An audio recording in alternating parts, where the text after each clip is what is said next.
पुण्यातील शासकीय रुग्णालयात महाराष्ट्रासह कर्नाटक येथील असंख्य रुग्ण व त्यांचे नातेवाईक उपचारासाठी येत असतात।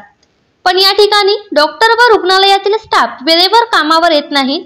यामुळे रुग्ण व नातेवाईकांची हेळसाळ होत असल्याच्या बऱ्याच तक्रारी स्वाभिमानी स्वराज्य सेनेचे संस्थापक अध्यक्ष माननीय प्रशांत भाऊ सदामते यांच्याकडे आल्यानंतर तातडीने सदामते यांनी मुख्य अधिष्ठाता यांच्याकडे आंदोलनाचा बडगा उभारल्यानंतर गांभीर्याने दखल घेऊन इथून पुढच्या काळात रुग्ण व नातेवाईकांची हेळसाळ होणार नाही असे लेखी पत्र दिल्यानंतर हे आंदोलन मागे घेण्यात आले।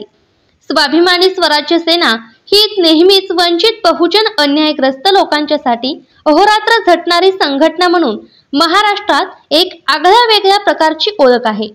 या संघटनेच्या लढ्याला यश आल्यामुळे सर्व स्तरातून कौतुक होत आहे।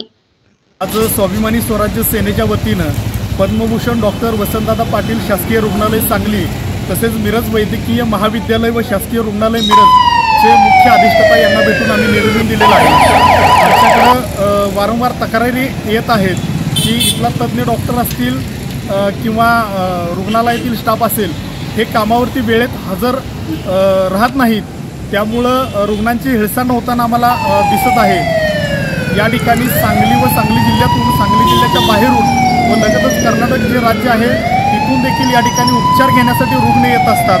तर वेळेत त्यांच्यावरती योग्य उपचार होणे ही गरजेचं आहे, परंतु या ठिकाणी तज्ज्ञ डॉक्टर असतील किंवा रुग्णालय स्टाफ असेल हा वेळेत या ठिकाणी कामावरती येत नसल्याच्या तक्रारी आमच्याकडे आल्या।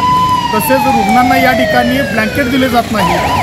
तसेच या ठिकाणी सिटी स्कॅन असेल किंवा एक्सरे असेल तिथला जो स्टाफ आहे रुग्णांना व रुग्णांच्या नातेवाईकांना इकडून तिकडं फिरवत असतात आणि आरेरावीची भाषा करतात आणि त्यांचा वेळ घालवला जातो अशी आमच्याकडे तक्रार आली। तसेच या ठिकाणी रुग्ण ॲडमिट केल्यानंतर त्यांचे जे नातेवाईक असतात त्यांना नातेवाईकांना रात्री या ठिकाणी झोपण्याची कुठेही व्यवस्था नाही किंवा थांबण्याची व्यवस्था नाही। तर आम्ही या ठिकाणी दोन्ही रुग्णालयामध्ये धर्मशाळेची आम्ही मागणी केली। तात्काळ आमच्या ज्या मागण्या आहेत या मुख्य अधिष्ठातांनी आजच मान्यता दिलेली आहे। आजच सर्व दोन्ही शासकीय रुग्णालयात जे रुग्ण आहेत त्यांना ब्लँकेट दिलेले आहेत।